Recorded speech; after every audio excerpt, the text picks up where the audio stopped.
This is the Everyday AI Show, the everyday podcast where we simplify AI and bring its power to your fingertips.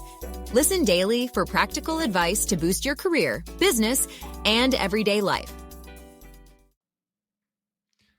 When it comes to generative AI, sometimes it seems like yesterday's data may as well be last year's data, right? I think for especially enterprise companies and for all of us interacting with them, right? If you're chatting with a large language model on a big company's website, you need today's data. No, you need this hour's data. You need this minute's data. And that's where data streaming and the intersection of data streaming and AI become so important. So that's what we're going to be talking about today and doing a deep dive into not just what data streaming is, but kind of how it helps power AI that we all need and we all use.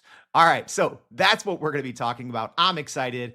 If that sounds like something you want to know, well, you're definitely in the right place. So if you're new here, thank you for joining us. My name is Jordan Wilson, and this is Everyday AI. This is a daily live stream podcast and free daily newsletter helping us all learn and leverage generative AI to grow our companies and careers. So if you haven't already, please go to youreverydayai.com, sign up for the free daily newsletter. We will be recapping today's conversation and a whole lot more, everything you need to know.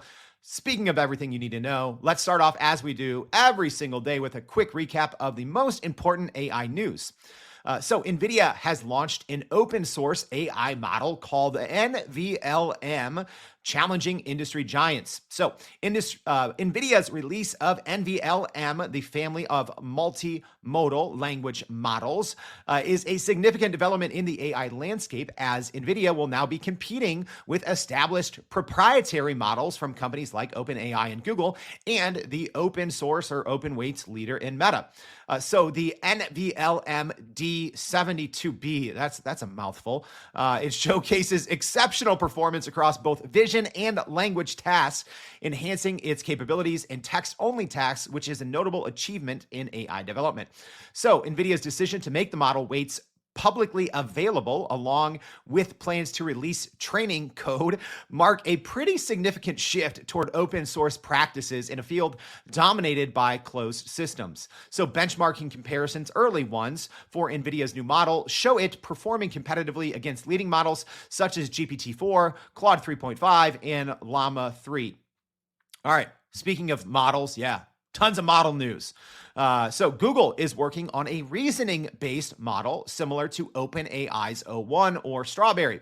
So according to reports from Bloomberg, Google is making significant strides in the development of artificial intelligence software that mimics human reasoning, a move that intensifies its rivalry with OpenAI and their recently released O1 preview model, what a lot of people refer to as Strawberry. So multiple teams at Google are reportedly making progress in AI reasoning software, which excels at solving complex multi-step problems in areas like math and programming. So the company's efforts come in response to OpenAI's recent advancements, particularly the launch of its O1 model, known internally as Strawberry, previously as QStar, which has raised concerns within Google DeepMind's team about falling behind. All right, last but not least, speaking of OpenAI, they secured their $6.6 billion funding round while reportedly restricting investment in competitors. So OpenAI has successfully closed their $6.6 billion funding round from some pretty prominent investors, including Thrive Capital and Tiger Global, marking the largest round of funding ever at $6.6 billion. So OpenAI has requested, though, according to reports, that investors refrained from funding 5 of its competitors, including Anthropic, XAI from Elon Musk and company, Safe Superintelligence, SSI, as well as 2 AI application firms in Perplexity and Glean. So the exclusivity agreements could reshape the VC landscape, concentrating funding around fewer, larger companies and potentially stifling innovation among smaller startups.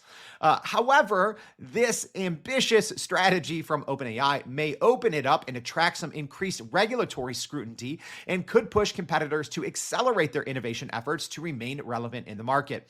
All right, That's a lot in a very short amount of time. Don't worry, we're going to have all of that in today's newsletter and a lot more. But today we're here to talk about data streaming. Like, what the heck is it and why is it so important for both big enterprise companies and for all of us, right? Functioning in our daily lives. Because now it's like we need, all big companies to have data and to have chatbots, just like we need them to, have a website. It's kind of the same thing, right? So enough of me chatting. I'm excited for today's guest. So let me bring on to the stage. There we have him, Will LaForest, the global field CTO of Confluent. Will, thank you so much for joining the Everyday AI Show. My pleasure. It's not $1 trillion, but it's a lot of money. Yeah, my gosh, right? Or 7 trillion, right? Those numbers that were floating around originally. I knew it was in the trillions. So. Yeah, it's wild. So let's start here. Well, first of all, Will, thank you so much for joining. And for our live stream audience, hey, it looks like LinkedIn streaming's back. That's great. So if you have questions for Will, please get them in now. But let's start at the top, Will. What the heck is data streaming? Yeah, absolutely. Sometimes people call it event streaming as well, but essentially, it's a category of data technology that's really created to handle the continuous flow of data, right? So as data is generated, changes occur, it's published, and it can be continuously processed, enriched, filtered, and acted on. And so this data or the derivatives of it then can flow to any number of downstream consumers that are subscribed in a massive scale. So like great example of one of those consumers that we'll be talking about today, I'm sure, is things like a vector database to support RAG architectures, which are really, really critical. I think the easiest way to explain this technology to people who are not like data nerds, not data infrastructure people, is to use an example, right? So if you think about Uber, for instance, if I'm a driver, I have this phone and I'm moving around, like it's constantly sending these events, this data. It's like, I'm Will, I'm in a Mercedes, I'm at this specific location, and I may be with the passenger or maybe not, right? A second later, I'm in a new place, and a second later, I'm someplace different, okay? If I'm a writer, same thing's happening. Like I'm walking around trying to get to the front of my hotel or, walking in a terminal of an airport. And so the most obvious thing is with these constant streams of data is like, if I ask for a ride, it needs to match me with someone, Uber, and pretty much every rideshare company does the same thing. You need to match riders with drivers, right? If you don't do it fast enough, like I'm going to get pissed off and say, okay, let me check Lyft or let me just take a taxi. I mean, we all know like consumers now are like super temperamental. I said time is money. Okay.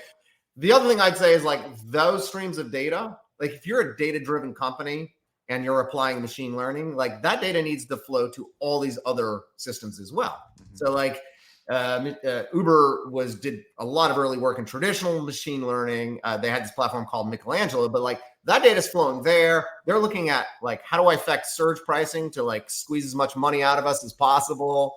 How do I look at driver behavior, ratings, when do I add more drivers? Like that, all that stuff has to be done on the data, and the faster they can do it, the better the business. So same thing with, I would say, AI, like the fresher the data, the better the results. Yeah. And Will, I do want to kind of, for our more non-technical audience, I want to put this into perspective because you mentioned vector databases and embeddings and RAG, right? Retrieval augmented generation. Why are these things so important, right? When people think, oh, I can just slap, use an OpenAI API or I can use a Google API, throw a chatbot on my company's website and we're good to go, right? But you need that layer of real-time data about your company or what your customers need. So can you explain this concept of RAG and vector and embeddings and why this is ultimately important when we're talking about generative AI and large language models? Yeah, I liked how you started the conversation with saying like, a data an hour late is super late. I think that was the time increment you were talking about. I would argue seconds late is too late. So, I mean, a great example is imagine the best way to think about this is you have these amazing, general purpose large language models that are trained to really effectively understand all these facts and communicate with you, the consumer. But if I am an airline, this is a great example. If I'm an airline industry and I'm providing a chat bot, okay, It's not possible at the moment to train a model so that it's constantly up to date to the second. So if I log into some app and say, oh, what's the status of my flight? Well, there's no large language model that was trained a year ago, a month ago, a day ago, or even an hour ago that's going to have the relevant information, right? So you need to actually provide that to these models that you were describing, whether it's GPT or Llama or whatever. It doesn't matter. It all works the same way. You need to provide the information so that it can, reason with it. So it will, like, for instance, say, okay, well, this person is Will LaForest. He was on this flight. Here are all the bookings, and this is the status of the airplane. That all has to be provided when you ask the question, right? So that's sort of the criticality of real-time data, is that businesses that are looking to use these large language models, they have to bring it to the table, if you will, when you ask the questions, because they're not trained on all this up-to-date information. Mm. And we kind of just got straight to the heart of today's conversation, but maybe, Will, if you could explain a little bit, like, what the heck does Confluent do? And, we all assume it's in the data streaming, but maybe just describe real quickly what it is that you all do. Yeah, so I would say data streaming about 14 years old now, so relatively new in, I would say, data infrastructure world compared to like databases and mainframes. They're still out there, people. I know this is an AI conversation, but and it was created by our founders at LinkedIn just to solve this problem. How do we deal with massive scale data and do it in real time? Okay. Confluent was founded about 10 years ago. And really the idea is, how do we take this technology that these super giant technical companies are all using, the Ubers and Netflixes and LinkedIn's of the world, and how do we make it possible for mere mortals to use it for their businesses? And so, that's really been our mission, to make it as easy as possible for people to do things with real-time data. And this has never been more important than before with generative AI. For just the everyday person, if you will, the everyday business. So that's really our mission. We've had all these pieces on top of it, but that's the general idea. Yeah. And so, obviously you all work with enterprise companies, and most enterprise companies have had their kind of data game strong for many decades, right? And many companies have been using artificial intelligence for many decades. But how does this kind of, even you said, quote unquote, newer concept of data streaming, right? Been around for a decade and a half. How does this change what's possible for everyone else, right? Even for, medium-sized businesses, mid-market companies, right? Like, can you talk a little bit about just how much data is truly available, and how even those medium-sized companies that are growing can start to leverage this data streaming concept and pair it with AI?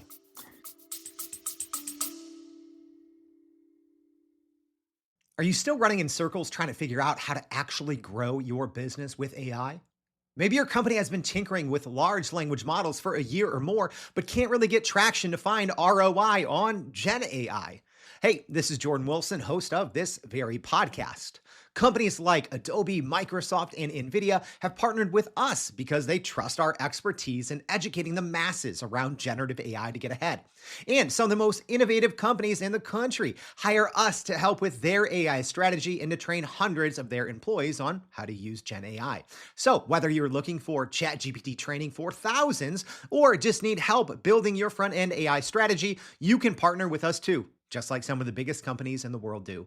Go to youreverydayai.com/partner to get in contact with our team, or you can just click on the partner section of our website. We'll help you stop running in those AI circles and help get your team ahead and build a straight path to ROI on Gen AI. Yeah, it's actually a great question, because oftentimes when people hear about like these like massive scale projects going on with data streaming, like, well, clearly this is not for me, because like my data just doesn't change that fast. I don't have that much data. I'm not Uber, right? But if you're doing generative AI, it all gets back to time, right? Time is absolutely critical to how quickly you can make use of data that's in these databases. So let me just step back. Traditionally, the way data worked is it's really been done the same way for, 5 decades, 6 decades. You take your data, you stuff it into some place, and then you ask a question and it gives you back a batch of data. Okay. And then you do something with that data. And really nothing's changed. I mean, we've added like new ways to do it faster and do more data and make it cheaper, but it's the same principle. The problem is that doing things in these batches immediately introduces this time it takes to actually make use of the data. So if let's just say I'm a business and I have a customer set of data that lives in a database, right? And, I'm constantly updating, I have a new customer, like here's his address or whatever. Like you want that data as soon as it's changed to be available to these downstream systems. And if you use sort of the traditional approaches, you have to do these batches. And usually you do them like on an hourly basis. Every hour, I'm going to take all my customer data and I'm going to move it to my to this vector database I'm using to provide context for my generative AI. So now you move to this model that every time I update my customer user base, that is immediately sent to my destinations and is immediately enriched and provide context, et cetera. So that's really where I say data streaming helps mid-level. It's not necessarily about the scale. Yes, it can be used for massive scale. So you can grow like OpenAI is a customer of ours. They do massive amounts of data, right? But it's about the time. So Will, you kind of gave us some great examples, and I love those, by the way, right? Like Uber needs to know whether I'm in the front of my building or the back of my building, right? We need to know if that Uber has taken a left yet, right? But so some great external use cases or use cases that the everyday person might, need or rely on data streaming. But I like that example that you just gave there, right? Like a customer, changes their address, right? But I want to, maybe kind of explain how data streaming is not just, an external thing, right? Not just for me to know about Uber, but also for internal teams to know, right? Because I think when we think of large language models, I think unfortunately we just think of, I'm a consumer using this on the company's website. So how does data streaming in AI help internal teams work with more real-time data? Because I can see in those instances, last hour's data could be very bad to have right now. Yeah. Well, not only that, but, generally speaking, if you're using a public model, which almost every, medium-sized business, they're not training up their own large language models. They typically aren't even using the open source models and trying to operationalize it. You talked about like Llama, et cetera. So those models don't even have your business information. They know nothing about your customers, and you don't want them to know about your customers either. Like you don't want to send that stuff. There's like sensitive information.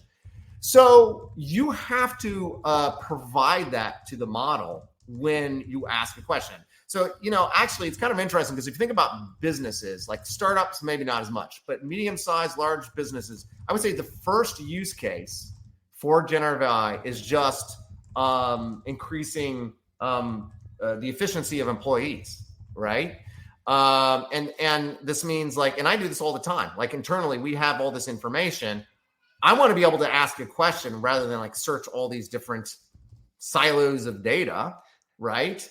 And the only way that works is if that information is provided to the large language model at the time that I ask the question. And these are internal sets of data. This is like customer information, employee information, product information. So that's a very common use case, especially even for large businesses. If you're a bank or you're a healthcare and company, it's actually kind of hard to start using these generative AI stuff for your customer facing stuff. There's just so much risk, but you can use it for internal information relatively risk-free, right? Because there's always going to be a human in the loop, right? Yeah. And that's exactly what I was just getting to, right? Because we just talked about all this promise of data streaming and marrying it with generative AI and how that can be so impactful, both for, real front end users and for internal teams. But maybe Will talk to us a little bit about those risks and challenges, because it all sounds great, but what happens when data streaming goes wrong? But data streaming never goes wrong. Numbers don't lie, right? Well, I do like to say, and I don't think, again, if you're not a data person, you're not familiar with the category, Like it's not an exaggeration to say that if data streaming one day just woke up and had a bad day, like it didn't drink its coffee, that literally the global financial service system would just fail. Like, because like all these banks, the way money transferred, behind all these things, there's data streaming. Like it's just everywhere. It's ubiquitous. So like data streaming is super rock solid, right? So, but of course anything can fail. But like, I think the bigger concern is especially if you're a big business, where it's always a risk reward. Like if you're a small business, you don't care that much about potentially what happens if it goes wrong. You're like, okay, well, maybe I'll just shutter my doors and just start up a new company, right? But like if you're a bank and you provide false information to Wall Street, or you leak patient information, that's a pretty big deal.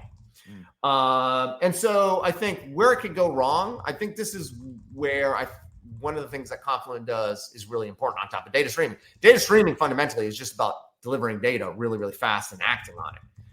But the question then is, if I'm using generative AI and I get some sort of response, how did it achieve that response? How do we ensure the wrong data doesn't get to the model and then get sent to the wrong people, right?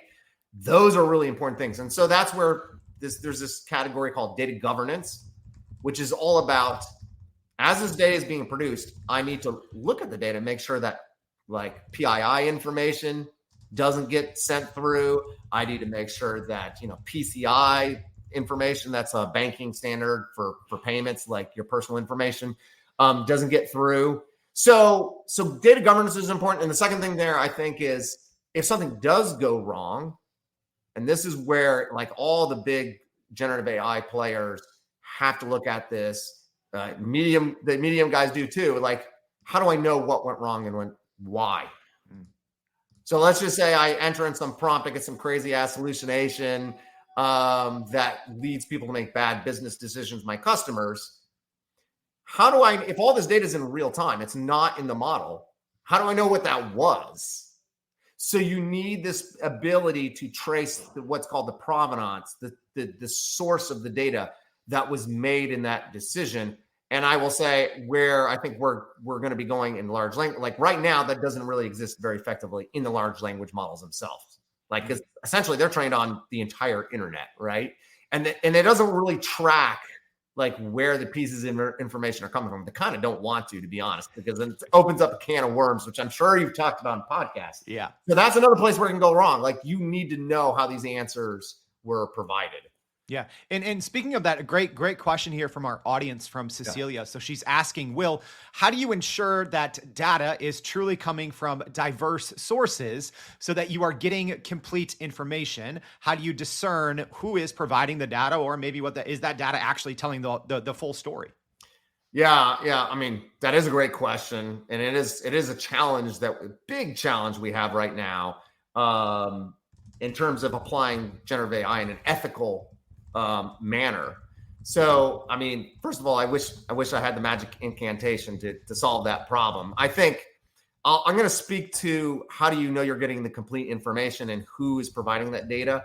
So again, I think the data that's provided to the large language models, these generative AI models, you can actually track what that is. So this is basically, I'll just simplify the way these things typically work. Someone enters a prompt. You take that prompt, you get a bunch of other data, you throw it on top of the prompt, then you send it off to the model and you get a response, right? All that extra data that you're sending to the model, you can track that and you can know what source it's from and you can know when it was created. All that is what's called lineage information. So if to have ethical generative AI, we have to do a very good job of tracking that to ensure that you're not getting biased results, and that when you do get biased results, they can figure out what the problem is.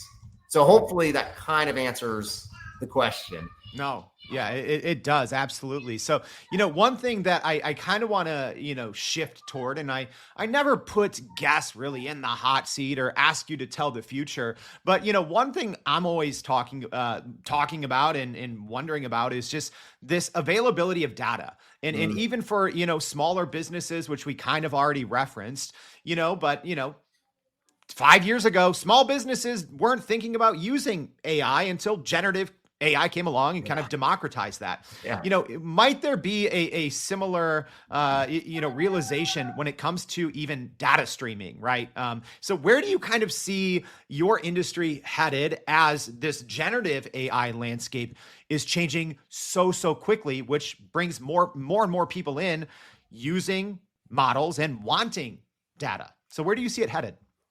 I mean, I think there's a couple things we're going to see. One is, to be honest, like the average company is probably not going to directly be dealing with data streaming themselves, because data streaming has become so, I would say, inextricably linked with how generative AI is being done, that you're going to be using a service that makes it incredibly easy for you to do this without ever having to touch data streaming. Underneath the covers, like that service will be doing it for you. I mean, there's lots of great examples. Like, take something like a Notion AI. I don't know if your listeners, probably some of them are familiar. Like, underneath the covers, they're using data streaming. If I'm using Notion for productivity reasons, I don't need to know about how they're using data streaming.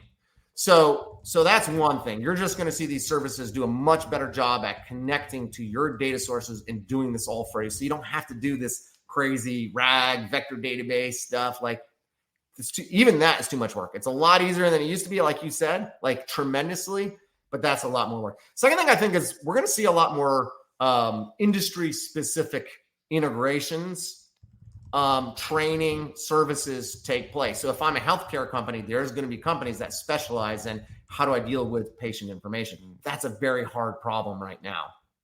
You know what I mean? So I think we're going to see a lot of industrialization, energy, healthcare, financial services. It's happening already, but it's going to become mainstream.